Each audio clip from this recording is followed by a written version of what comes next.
3, 2, 1, and hello. Hi.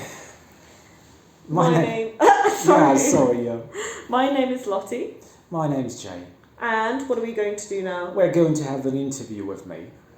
We'll be discussing my pronunciation journey. Yes. So we have already touched upon this in the podcast episode we did, but we'll be doing the same thing here. But actually, I'm going to be asking you a different set of questions, which I do have my laptop next to me here as well. So let's start off with then, actually. Yeah. I'm going to ask you a big one, I suppose. Do you think your accent affects how people perceive you? Yeah, of course I think so. Because I think this is the first thing people notice when you start speaking some language. Because if I wanted to be perceived as someone posh with a posh background, I would put on a posh accent. But of course. we haven't discussed one interesting thing. When I said put on, I visualized different stand-up comedians who put on a different accent, who do different accents, do impressions, and they do not sound natural. This is the problem. Mm-hmm. So that's why I don't want to put on an Essex accent or some other accent. I want to acquire it, which takes much more time. And that's why, and by the way, that's why we decided to have this episode in the form of an interview, just to sound more relaxed and to sound less overexcited and Yeah, that's kind of been the focus of what we've been doing recently, actually. I think a few classes ago we had these very deep, thought-provoking questions, and then we decided that no, we're going to try and be like as normal as possible. Yeah, because when people memorize phrases like London is the capital of Great Britain or something like this, they sound scripted. They sound robotic. I hate that phrase. And by the way, when people practice IELTS speaking questions only, they sound like someone who's sitting an IELTS exam. And you don't want to sound like that. You want to sound natural. Actually, yeah, so sorry to hijack this a bit, we've got plenty of time. I think I actually spoke to you about this before, like at our speaking clubs, there was someone, I asked them something like, oh, what did you have for lunch today? That was relevant to the topic, maybe the topic was food or something like that. And they went into a whole soliloquy, not answering the question, but talking about like how they cook certain foods. For like 5 minutes, and I was like, thank you, that's great. But that was just the first, there's nothing wrong with that. So it sounded like a memorized topic. Yeah, no, it was kind of like uncanny valley, basically, and that was the first time I noticed that kind of thing, and I had experienced it quite a few times, actually. And part of me wondered if it was like even like a Russian thing. I have taught English briefly in Argentina as well, but I only have that to compare to. So I was wondering if it was scripted, if it was just like a cultural thing, people just not answering that question. I don't know. What do you think? Yeah, I think it's a bit of both. So it can be cultural, although it's difficult to judge. Yeah, because, I have no input on that. Yeah, it can also be scripted, because I remember when sitting in one of my IELTS exams, because I took several IELTS exams myself and I prepared different students for this exam. I remember getting 7. It was for speaking. It was I was not impressed by the result. And later on in England I got 8.5, but anyway, it's just an exam, but I think I got 7 for using scripted phrases and for using scripted topics. Yes, IELTS you kind of have to do that, but also like it's really hard to find the balance as well at the same time. Like if you look at the IELTS mark scheme, it does say about scripted language actually. Memorized, especially when it comes to writing. Yeah. But they will also punish you for memorized phrases in speaking. And as when I got 8.5, I tried to be more relaxed. I avoided scripted phrases and I sounded different. It's kind of like why IELTS is so hard, but also what makes it quite an esteemed exam as well. I do think it is a very good judgment of your level of English, I have to say, actually. I knew someone who got a 9 in IELTS, which is crazy. That's like the highest you can get, right? Yeah, but interestingly, let me make this remark. When it comes to 9s, again, 9s can be different. Because sometimes native speakers sit this exam and they get a 9 for speaking. Of course, yeah. And when you get 9 for speaking, it means that you didn't make too many mistakes in speaking. Right, yeah. And this is the main point. It doesn't mean that you sounded like a native speaker. And of course, you will find some videos on YouTube with native speakers having this mock exam in speaking and getting 9, of course, etc., etc. But what I was surprised to learn from my English teachers in England, because I studied in Eastbourne and I sat that exam in Eastbourne as well. They, during the mock exam and during the exam itself, during the mock exam actually, they told me that my pronunciation was 9. And now I realise that it was 9 out of 9, but not 10 out of 10.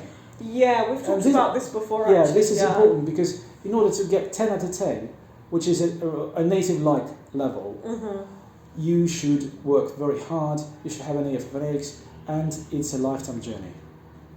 Yeah, this is kind of like basically the crux of everything that we've been doing over the past, God, how many years? 2? Maybe even 3? I don't remember exactly. Like this, this is the whole point. We're on a journey here to get to this goal. And actually, at the beginning of today's class, we looked at your messages with...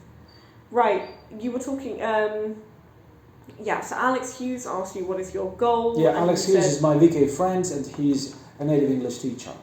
And by the way, he's very knowledgeable. He's from Wales, you from said, Wales, right? Yeah. Amazing. Do you know where is he in Russia? Yeah, he's in Ryazan. Oh, cool. Okay. Yeah, Very I told him that nice. once I get to Ryazan, I will go to his speaking club just to say hello to him. What is that phrase? У нас в Рязани. Грибы с глазами. Yeah. Грибы с глазами. So you know these. Good for you. So this is a very, very high level. So I don't know, your level of Russian is very, very high. Yeah, someone taught me this phrase like years and years and years ago. It's not very common, but it's still recognizable. Yeah, у нас в Рязани грибы с глазами. I think they taught it with пирожки с глазами. Maybe. I do not know what грибы means. Maybe грибы like mushrooms, maybe something else. Does it mean anything else? I don't know. Just a funny phrase. Just a nice question, actually. Just a funny phrase. We are very good at speaking, both of us. I want to ask you just one last question. Is it last? We still have a few minutes, but we speak for a few minutes. Okay, yeah. So, okay. Actually, I'm going to ask you this one. How do you adjust your speech when talking to native versus non-native speakers?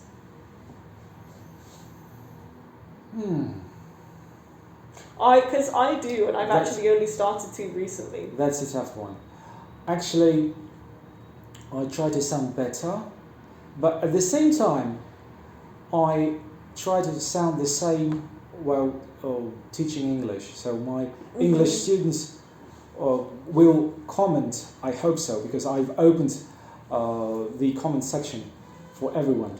Oh, I didn't even know you could do that. Yeah, right, yeah. Right. That's really everyone cool. can do it, but I try to sound natural, and I never put on a thick Russian accent during my English lessons. That's why I try to sound the same, but I've noticed that I adapt my accent, I change it a little bit when we have some overexcited discussions, but I think that it's more natural, it's better for my English, first of all, to sound more relaxed, less exaggerated, and to have more relaxed discussions. That's why I chose this. Do you ever speak to your mum in English? No, no. But I have English conversations with my wife, although, again, she's sort of reluctant to speak in English because English is not her native language. Yeah, because she's about like intermediate also. She was between B1 and B2, but now she's definitely not higher than B1. Oh, that's like me in Russian, so I'm not. No, I don't think so. I'm not judging. You living in Russia have definitely have a. I almost very high never level of- speak Russian, actually. Anyway, just by being surrounded, exposed to Russian, it's all That about is true. exposure. And I tell my students that it's all about exposure. It's all about natives and it's all about exposure. Actually, yeah, like we can finish this little bit off I know we did this last time. Is there like an overall message you want to give the people after today? You can always change your accent, and I changed it several times. So I started with a Ranglish Very accent. true. It was never very thick. It was a Ranglish accent. Then I had a sort of RP-ish accent because I was taught RP by a very good Russian pronunciation teacher in Moscow, Dina Ivanovna. Unfortunately, she's passed away several years ago. Oh, really? Yeah. Oh, I'm sorry to hear that. But Okay. she loved me very much, and I loved it. It was always reciprocal, yeah. And but after her lessons, I had a kind of RP-ish accent, and then I spoiled my accent with IELTS speaking parts and with IELTS listening mostly. And when I went to Eastbourne, I had a touch of some Aussie English accent. And now I'm sticking to this Essex accent, and I think it's the best choice for me because it doesn't sound posh. It sounds more or less natural. That's a perfect way to kind of sign this off. We'll have this little video and discussion in honour of Dina Ivanovna. Yeah. And Thank her you very much. hard Yeah. work, I Yeah. suppose. She's my first Pygmalion and Professor Higgins, and Lottie is my second Pygmalion and Professor Higgins. That's actually a great honour. I'm actually very, genuinely very Yeah. flattered by that. Yeah. That's a lovely And I mean thing it. to I compare mean it you to. literally. We've done a lot of good work. Yeah. over Thank you the very years. much. Thank you very much, and look forward to our next interview with Lottie. Yes, on Tuesday. Yeah. I will make sure to wear makeup. Bye for now. Thank you everyone. Yeah, thank Bye you. for now. Bye for now.